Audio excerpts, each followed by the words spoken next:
Brendan, so trip up to Sheffield Wednesday, you looking forward to that? Yeah, we are, just to get back on track again.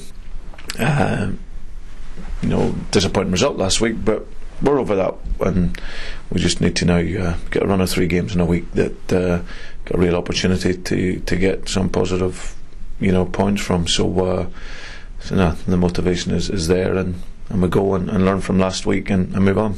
Brian Laws has been talking this week how important it's going to be for his players to show reaction after they got hammered 4-0 at home. I guess that's what you'll be asking for as well. Yeah, you're always looking the reaction, especially from young players, and that's what we sort of as the season goes on, you can forget about that. But there's a lot of these boys are in a learning curve, and you even look at Adam Federici. It's his first season as a number one. Even though he's 24, it's his first season.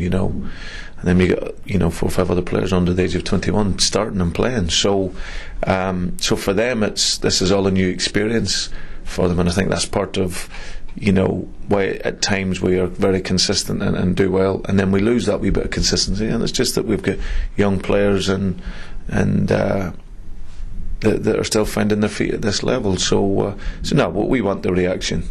We had a nice November, apart from, as I said, the result on Saturday, of which we should have won the game. It's as simple as that. But we have to learn from that and play with a bit more tactical. The thing we've been talking about this week is about the tactical mentality of the game, rather than always the emotion of the game.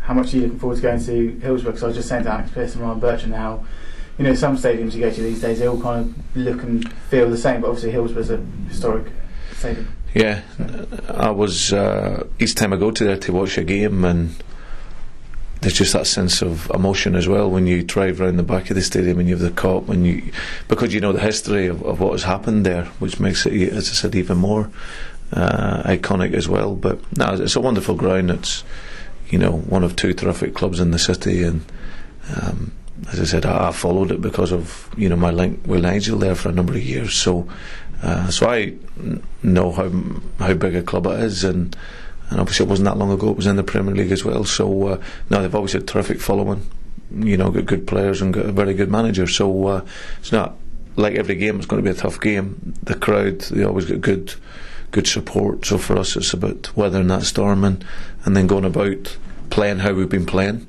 but just making sure that we close the game better when we haven't got the ball. What's your record like as a manager up there? Have you been there before? No, I haven't been up there. Obviously Watford, I played them in my home game there, where we were 2-1 up, and the 7th minute of injury time the referee gave a penalty against us. We ended up drawn 2 each. So no, but I'd never taken a team up to there. So no, I'm looking forward to it. I have big belief in the group that wherever we go, home or away, we've got a great chance of winning, as long as we tactically work out the game and as I said, and play with the confidence that we've got. Any fitness injuries, anything like that? Any worries?